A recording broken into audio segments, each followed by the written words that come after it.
Bonjour à tous, ici le Geekophile et je suis toujours avec Florent. Salut. Et eh bien cette fois-ci nous allons aborder enfin le top 10 des films de 2020. Ouais. Alors 2020, année un peu compliquée pour le cinéma, beaucoup de films qui ne sont pas sortis en salle. En fait, quand tu regardes, la moitié des films que j'ai vus c'était sur Netflix, Ouais, la moitié c'était au cinéma. J'ai jamais eu un ratio genre 50-50. C'est ça, normalement c'est pas autant et voilà. Bon bah du coup, année particulière et certains des films dont on va parler eh bien, sont sortis sur des plateformes et notamment par exemple moi mon top 10, je vais en parler après, Ouais. c'était un film qui devait sortir en salle et qui est sorti au final sur une plateforme, qui est sorti sur Disney+. Puisque c'était quoi? c'est Saul. Parce que moi j'ai mis Saul en top 10. Ouais. Voilà. Alors je sais que Saul est un peu contre... Enfin, tout le monde n'est pas d'accord. Bah, en fait, j'ai vu des critiques négatives, c'était de parents ou de gamins qui disaient mes enfants n'ont pas aimé. Bah oui.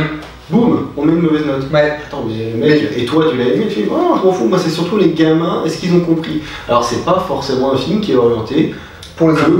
Ouais, voilà, mais moi j'ai aimé le pris parti en fait, j'ai aimé Déjà, j'adore le jazz, donc j'adore le côté très jazzman du truc. Et purée, en fait, au bout de 10 minutes de film, j'allais avec ma copine, on s'est dit putain, mais c'est pas vraiment sur un truc méta, hyper bien fait, hyper bien pensé.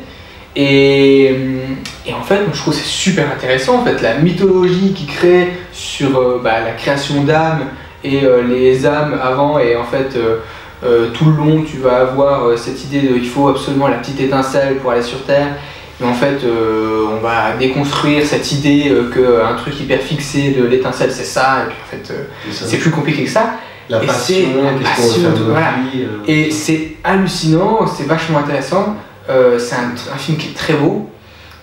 Qui est en même temps très drôle parce que on a quand même l'âme d'une personne qui va se retrouver dans un corps qui n'est pas le sien et qui est quand même celui d'un chat. Oui. Et donc du coup ça va être vraiment intéressant. Il y a des critiques qui disent que c'est raciste, je ne vois pas en quoi. J'ai cherché, j'ai cherché, j'ai essayé de comprendre, je ne comprends pas. Oui mais c'est un noir qui vit dans un corps de chat. Quoi? Mais non mais c'est quoi ce truc? Je te dis, j'ai lu ça, je me suis dit, mais non mais sérieusement? J'ai même des pétitions, je me dis mais non mais à un moment faut arrêter les conneries. Oui. Faut arrêter les conneries, c'est juste n'importe quoi. Ouais. Et donc voilà, bon moi j'ai aimé ce film, donc je l'ai mis en top 10, voilà, dernier Pixar. Je le mettrai un peu plus haut. Alors moi, en numéro 10, j'ai vu, je crois que c'est un des tout derniers films que j'ai vu au cinéma. Je l'ai pas vu. C'est Drunk de Thomas Winterberg, ou alors comment on dit en danois, Druk. La danoise. Donc Thomas Winterberg qui avait fait La Chasse, donc avec Mike Mikkelsen, qui apparaît aussi dans Drunk, et Festen, donc là qu'il a révélé au public avec un côté très incisif, avec ce gars qui arrive à un mariage pour dire bonjour, voilà mon oncle c'est un pédophile, ou alors son père, c'est vraiment le truc, mon dieu, mais qu'est-ce qu'il fait quoi. Et là en fait dans Drunk, c'est 4 profs qui ont un peu une vie un peu morose, un peu mollassonne, qui se disent on a qu'à faire comme dit ce philosophe dans sa théorie, c'est-à-dire en fait notre corps pour être en pleine possession et notre esprit, il faudrait qu'on soit à 0,5 g d'alcool dans le sang de façon constante. Et du coup ils disent mais c'est pas mal ça, et ils vont commencer ça, et en fait ça va aller très bien. Ils vont être beaucoup plus péchus et tout, avec la classe, tu vois, ça devient cool, ils commencent à s'améliorer d'un point de vue sexuel et tout ça. Et puis plus le film va avancer, plus on va rentrer dans une dérive. Mais c'est pas du tout traité comme Requiem for Dream. Genre Requiem for Dream c'est, la drogue c'est mal. Regarde, si tu prends de la drogue, regarde le destin des personnages. La drogue, les médicaments, tout le monde va mal. Alors que, voilà, c'est... Mais vraiment. Et là, dans le film, c'est plutôt pour dire, l'alcool, en soi, c'est bien. Je veux dire, c'est comme un marteau. Un marteau, tu peux l'utiliser pour tuer des gens, ou tu peux l'utiliser comme un outil pour, voilà, tu cloues des clous, quoi. Mais dans le film, c'est ça qui est intéressant, c'est que c'est pas vu comme quelque chose de négatif.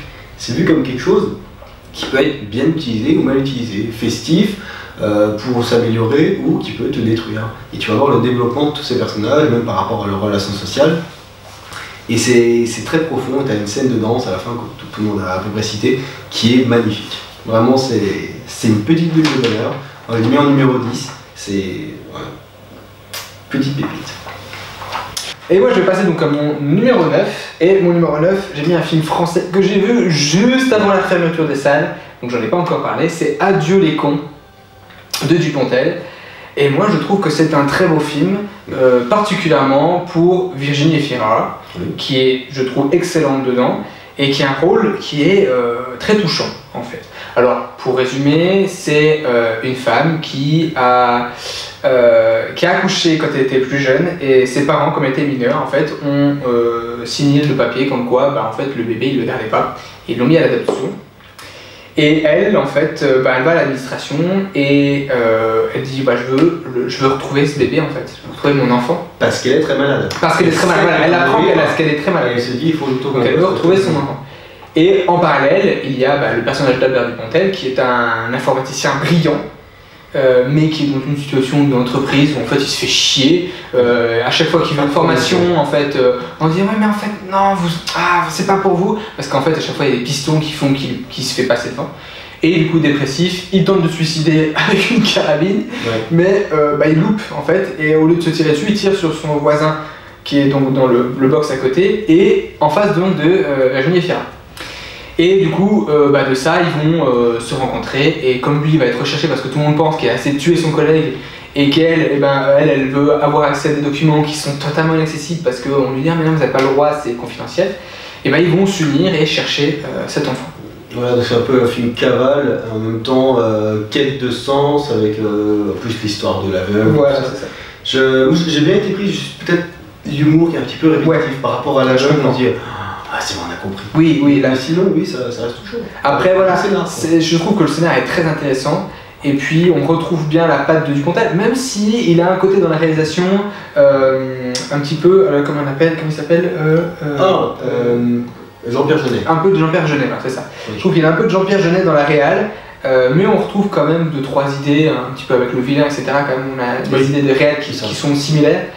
Et moi, j'adore Dupontel. Je suis déçu qu'en fait il soit resté si peu de temps à l'écran, parce qu'en fait je pense qu'il a bien marché dans le temps qu'il est resté. Oui, et à l'affiche, je veux dire, oui. Voilà. Et je pense que je retournerai peut-être le revoir s'il ressort au cinéma, parce que vraiment j'ai bien aimé, pour revoir peut-être... Avec le premier confinement, les films qui ont été arrêtés au bout de 3 jours, ils ont eu le droit à une deuxième exploitation. Peut-être que là, ça sera le cas aussi pour cela. Mais par contre, le gouvernement, il faut qu'ils arrêtent de dire oui, on rouvre les salles, parce qu'à chaque fois, ils font de nouvelles affiches, ils payent pour de nouvelles affiches, et à chaque fois, c'est pas un fait. 3 jours avant, oh non, en fait, non. Du coup, les mecs payent des affiches, ils font placarder des affiches monstrueuses partout, et ça coûte très cher. Et en fait, c'est plus ça qui peut tuer le cinéma que le fait de laisser les salles fermées. Donc voilà. Faut être sûr de ses décisions, quoi. Alors moi, en numéro 9, alors j'ai mis un doublé, parce que là c'est donc ex-aequo, mais du même réal, donc c'est de Sébastien Lifshitz. Donc j'ai mis un ex-aequo adolescente, donc que j'avais chroniqué avec toi. Ouais. Donc c'est l'idée de 2 jeunes lycéennes, c'est des collégiennes qui sont suivies jusqu'à la fin de leur lycée, donc pendant 4-5 ans. Magnifique, bouleversant, superbe. Et j'ai mis en ex-aequo avec Petite Fille, donc c'est un film qui est sorti directement sur Arte, donc il devait sortir au cinéma, mais Arte s'est dit non, on va le sortir directement chez nous, très bonne idée. Donc sur ce garçon qui se s'enfile, et tout le film va être, donc c'est un documentaire, va être basé sur son envie de transition, et surtout le regard de sa mère, et la volonté farouche de sa mère de faire accepter sa fille comme étant une fille. Et on va avoir donc elle qui va partir en Belgique avec une psy qui va lui expliquer la transition, qu'est-ce qui va se passer, comment se développer. Et c'est filmé avec une finesse, il y a une distance qui est suffisante. On n'est pas du tout racoleur, tu vois, on n'est pas du tout dans certaines émissions que je vois directement sur M6 ou Téléfix, tu vois, ou qui veut vraiment du sensationnalisme. Là, c'est de la subtilité. Et elle, son combat même par rapport à l'administration de l'école primaire ou du collège de sa fille, qui l'accepte pas du tout, qui dit non c'est trop bizarre et tout, on comprend pas. Et cette espèce de volonté, c'est beau, c'est touchant, et on est pris là-dedans parce que c'est de l'humain en fait, c'est de l'humain absolu. Cette année, il y a eu quand même pas mal de documentaires qui m'ont plu, notamment La Cravate, avec cet ancien membre du FN là, qui était vraiment très tendu, très choquant, et Un pays qui se tient sage, donc avec les violences policières. C'est des documentaires qui sont très marquants, Et ouais, je voulais vraiment mettre adolescente et petite fille parce que je me dis Sébastien Lifshitz, s'il sort un film cette année, mais je suis le premier à aller le voir en salle parce que au niveau documentaire, c'est le haut du panier. Et ben moi je passe ensuite au top 8. Top 8, ouais. Top 8. Et pour le top 8, j'ai mis un film Netflix qui s'appelle Les 7 de Chicago, de Aaron Sorkin. Aaron Sorkin, pardon. Film, ça a été j'ai failli le mettre dans les surprises parce qu'en fait, je l'attendais pas spécialement ce film-là, mais je trouve qu'en fait, c'est un film qui est tellement bien écrit, oui. C'est en fait ça là, pour l'histoire. C'est pendant des révoltes, alors je sais plus, c'est dans les années 70, je crois. Il y a eu des hippies, etc., et des révoltes, et en fait, contre le gouvernement, contre la guerre du Vietnam notamment. Et il y a en fait un procès qui va être donné à Chicago, avec 7 personnes qui vont être accusées, d'en gros, de tous les maux de la terre. En fait, c'est les 7 leaders, chacun de certaines factions qui sont soit pacifistes, soit Black Panther, soit un petit peu revendicatifs. Il y en a qui disent que c'est un peu les Avengers, parce que c'est les super-héros de chaque équipe qui se retrouvent au tribunal parce que on va dire c'est votre faute s'il y a eu les émeutes. Et le procès, en fait, on va voir un procès mais complètement pipé. C'est-à-dire qu'il n'y a rien qui va. Et puis plus tu avances, plus tu frappes sur la table en disant mais arrêtez les conneries quoi, puis tu as envie de frapper le juge en disant mais réveillez-vous quoi, mais réveillez-vous quoi. Un connard mais il est tellement bien joué. Ah c'est... Putain mais donnez-lui un Oscar. Mais même alors j'adore Baron Cohen aussi qui est très bien dedans, qui joue un genre de hippie. Mais tous les acteurs sont incroyables, moi je trouve que les acteurs sont incroyables. Et puis tu sais, ils disent non mais il n'y a pas de procès politique, et puis il y a l'avocat qui dit mais non il n'y a pas de procès politique, arrêtez vos bêtises. Et du coup le personnage de Baron Cohen dit mais si, on est en train de se faire entuber. Et tout le long du film tu vois qu'ils sont en train de se faire entuber, puis à la fin t'as l'avocat qui dit ouais, en fait vous avez raison, hein, en train de se faire entuber parce que quoi qu'on fasse, il n'y a rien qui marche. Et ce que je trouve intéressant, c'est la construction, parce que on n'a pas l'émeute et puis après le procès, on a le procès, et à travers ce qu'ils disent, on revit les événements du procès petit bout par petit bout, et surtout, on a la vision de chacun. Ouais, c'est ça. Et ça, c'est intéressant, parce que des fois, tu as la même scène vue de différentes façons, et du coup, ça amène du rythme. Et je trouve que voilà, c'est vachement bien fait, quoi. C'est super prenant. Le film dure 2 heures et quelques, mais franchement, hyper prenant, tu vois pas le temps passer. Et très grosse claque moi de Netflix de fin d'année quoi. Donc si vous avez Netflix, foncez voir les 7 de Chicago, c'est vachement intéressant si vous aimez les trucs un peu de procès. On parlera bientôt des Oscars, sauf si ça arrive en fin d'année, mais je pense qu'au niveau Oscar du montage, je les donne direct. Ouais, pareil, je suis d'accord que là... Ouais. Alors moi en numéro 8, j'ai mis un film d'animation français, j'ai mis Calamity, une enfance de Martha Jane Canary, donc de Rémi Chaillet, qui avait fait il y a quelques années Tout en haut du monde, qui était aussi magnifique. Alors visuellement, regardez simplement l'affiche, je pense qu'elle apparaîtra à peu près là. C'est des tableaux. C'est des tableaux colorés, c'est absolument magnifique. Le dessin est simple, mais en même temps, l'action qui est dépeinte est ultra réaliste. C'est assez étrange, mais par exemple, quand elle va monter sur un cheval, c'est pas comme dans un film d'animation où tac, elle prend le cheval, elle monte dessus. T'as quelque chose de très fin au niveau de l'action, on y croit vraiment. Du coup, on va avoir ces pionniers qui vont arriver en Amérique pour essayer de conquérir l'Ouest américain, et elle qui en a marre d'être catégorisée comme une petite fille gentille qui doit trouver le prince charmant pour avoir une vie idéale. Elle veut être presque une cow-boy, tu vois, partir à la chasse, partir à l'aventure, se démener en tant que fille. Et ce qui est beau, c'est que c'est un vrai film d'aventure. Et c'est pas genre, on a fait un personnage de femme forte, regardez les filles, c'est un film féministe. C'est pas traité comme ça parce que on part sur une histoire vraie, directement on voit c'est l'enfance de cette Calamity Jane, mais traité comme si c'était le héros normal masculin, sauf que là c'est une fille. Donc t'as pas un message de fond qui dit non c'est bien les deux filles, tu vois. C'est genre, ok, bah c'est normal. Et donc elle va croiser un chercheur d'or, elle va croiser des Indiens. Elle va croiser une exploitante de mine d'or qui est jouée, donc c'est une film français, donc c'est une création de voix, comme on dit, par Alexandra Lamy. Et franchement, c'est une actrice que j'aime pas, mais là, je me dis, putain, c'est le meilleur rôle qu'elle a fait de sa carrière. Parce que je me dis, oui, là enfin ça marche. Et voilà, t'as tout un développement avec une prise de conscience, avec des gens qui ont un double jeu. Donc c'est prenant. Moi qui adore les films d'aventure, je me suis dit, waouh, c'est le top en termes d'aventure, c'est le top en termes d'animation français. Un bijou. Alors moi j'enchaîne avec mon numéro 7. Alors c'est un film qui est... Je viens de vérifier parce que j'avais un doute. C'est Jojo Rabbit, parce qu'en fait il était aux Oscars 2020 parce qu'il est sorti en 2019 aux États-Unis, mais en France il est bien sorti en 2020. Ah, ça arrive souvent ça. Du coup, alors de Taika Waititi, donc celui qui a fait Thor 3, etc. Moi c'est vraiment le film que je trouve super intéressant parce que c'est presque un feel-good movie avec un sujet très sombre. Parce que t'as en fait quand même tout le côté nazisme, c'est quand même un gamin qui est dans un camp nazi, qui est pro-nazi parce que depuis son enfance on lui dit nazi c'est bien. Et en fait sa mère qui elle en fait spoiler, elle protège une juive, elle cache une juive et du coup voilà, et voir cette contradiction avec la mère qui va essayer de ramener son fils qui est persuadé de son truc parce que il est entouré de gens qui sont persuadés de ça. Et c'est vachement intéressant. Moi, je trouvais la relation entre, que ce soit avec la mère, que ce soit avec la juive qui est cachée dans la maison et qui, même à un moment, se fait passer pour un fantôme de juif pour faire peur à Jojo Rabbit. Et vous avez des chauves-souris. C'est normal. Et c'est super intéressant de voir comment un enfant, avec son image d'enfant, va se déconstruire quelque chose qu'on lui a toujours inculqué parce que c'est comme ça et puis pas autrement.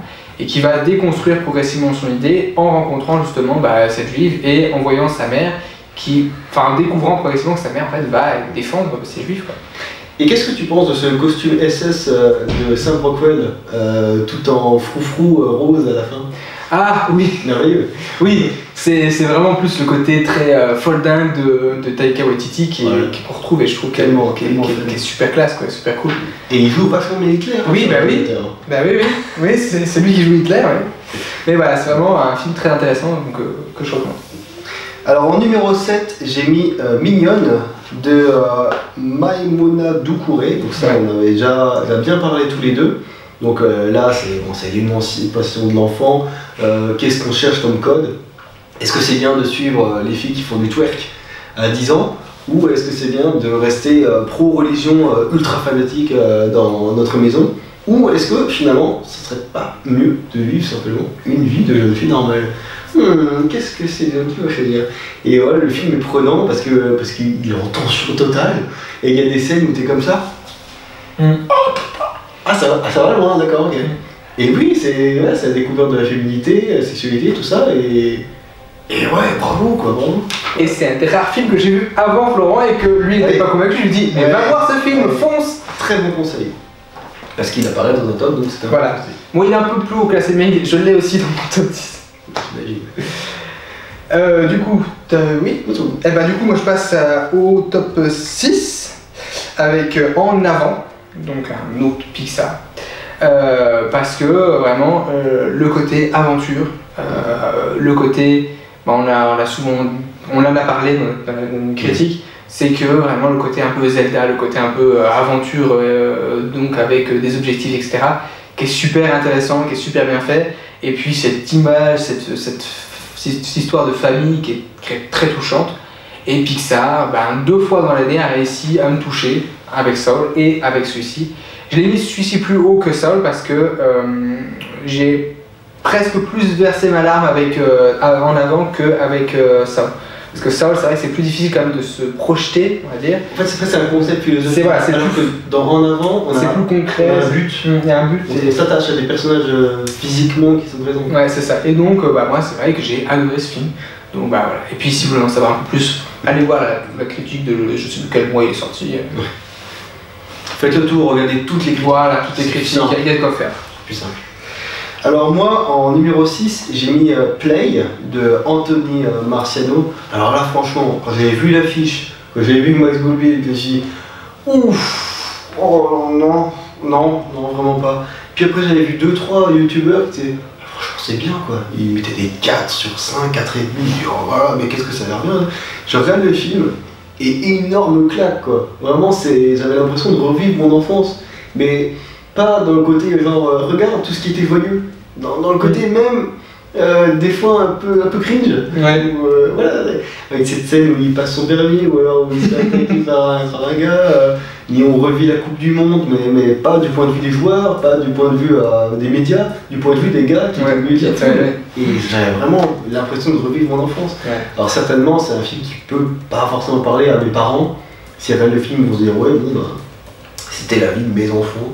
Je sais pas trop. Mais moi, j'ai vraiment l'impression que le film était fait pour moi. C'est assez étrange, mais ouais, bravo le réal. Je crois que Max Boublil était au scénar.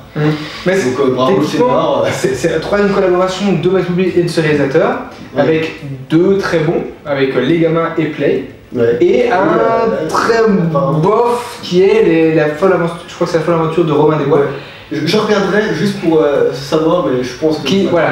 Mais c'est le genre de truc, c'est un peu comme, on en a parlé, c'est un peu comme Brutus vs César, c'est le truc avec, il y a un casting 4 étoiles, ouais, mais il n'y a pas de scénar derrière et il n'y a pas de blague drôle derrière. Ouais. Non mais franchement, Play, regardez-le, je suis sûr que ça pourra vous plaire. En plus c'est un feel good absolu. Ouais. C'est vraiment du très bon travail. On passe au top 5. Eh bien moi mon top 5 c'est Antoinette dans les Cévennes. Eh ben, comme pour quand on avait fait le top, c'est mes top 2, tout ça. Voilà. Top 5, on est toujours d'accord. Antoinette dans les Cévennes de Caroline Vignal. Voilà. Alors, comme je voulais juste dire, des comédies françaises, on a eu des bonnes cette année. On a eu Effacé historique, ouais, qui était vraiment bien. On a eu Tout simplement noir. Toi t'avais bien aimé, c'était Terrible Jungle. Oui, Terrible Jungle, ouais. On a quand même pas mal de films où on se dit, ah voilà, de la bonne comédie française, bien travaillée, bien fine.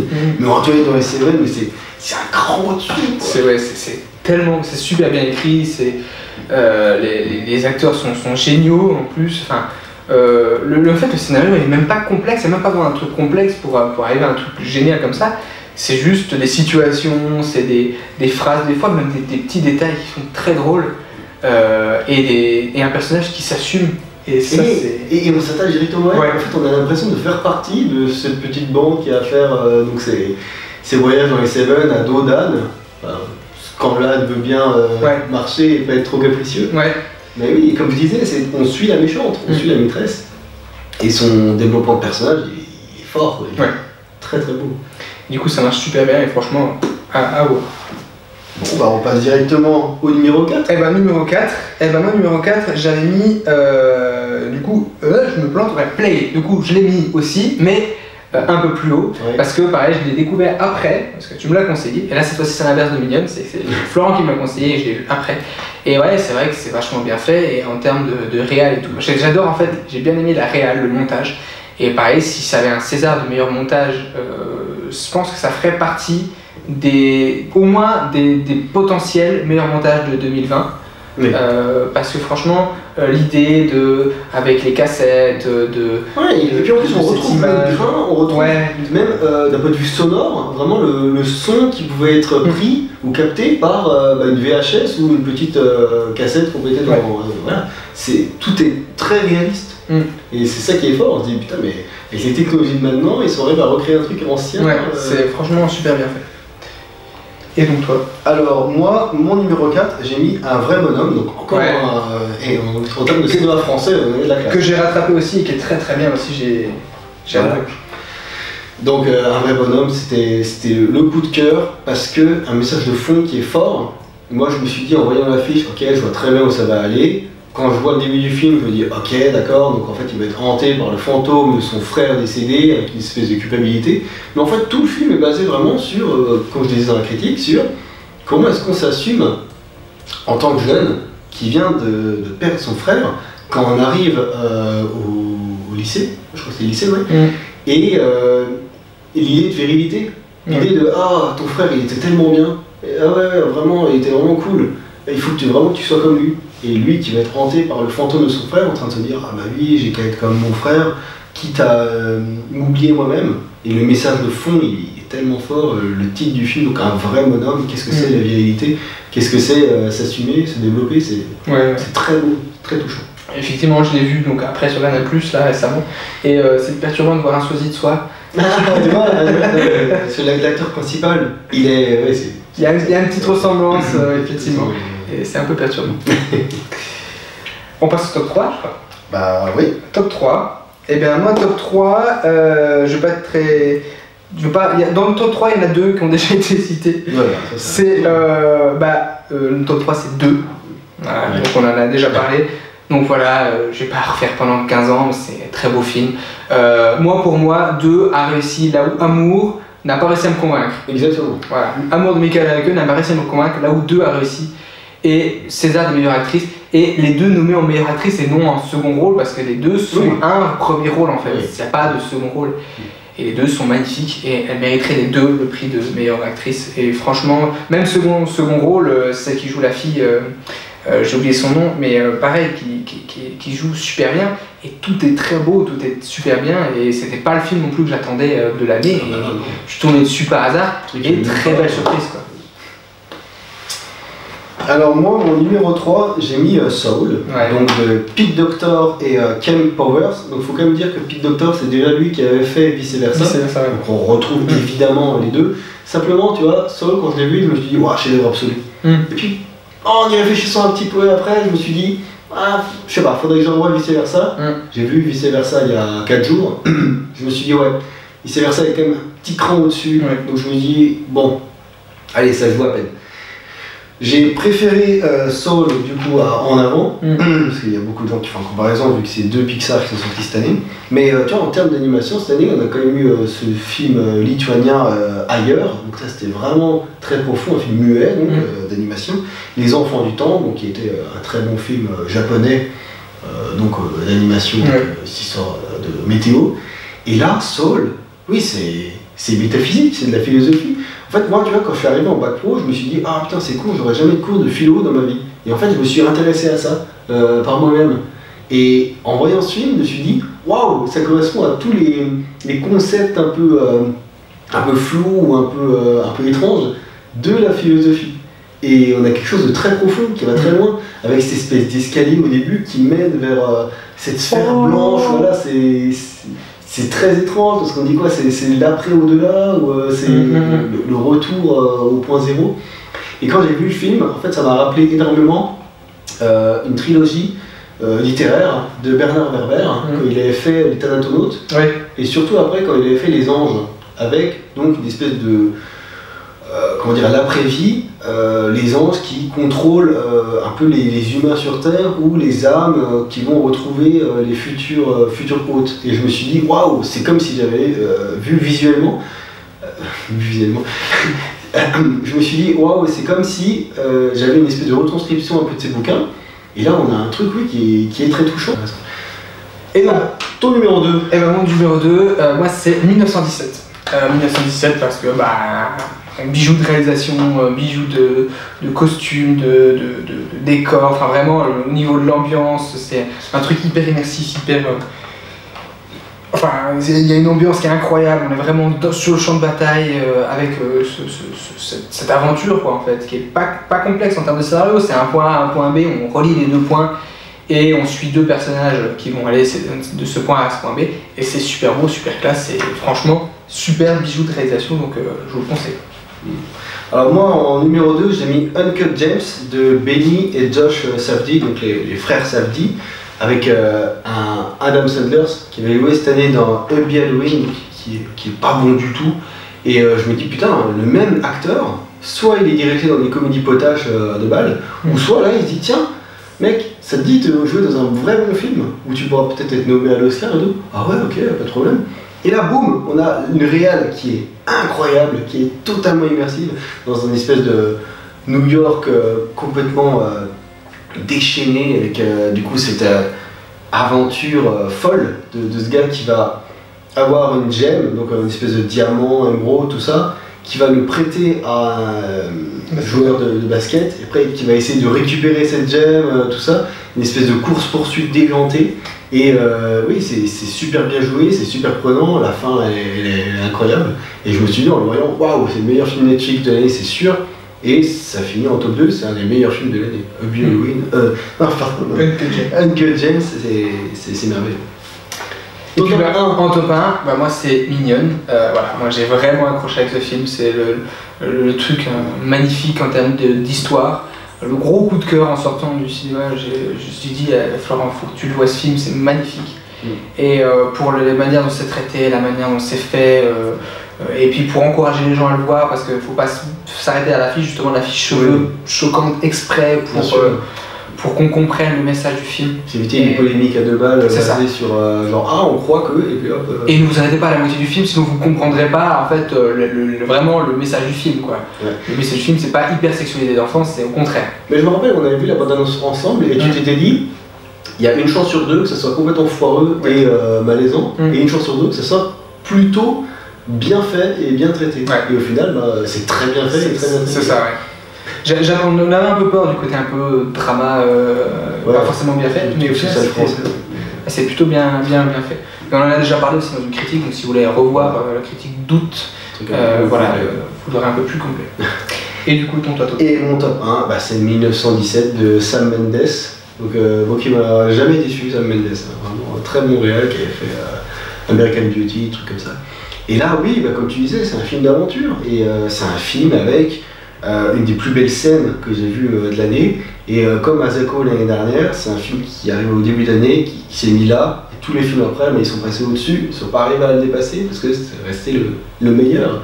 C'est, comme tu disais, c'est immersif, c'est simple, c'est un vrai regard sur l'adolescence au milieu du front. Qu'est-ce qu'on fait? Est-ce qu'on fait ça pour les médailles? Est-ce qu'on fait ça parce qu'on nous a donné une mission?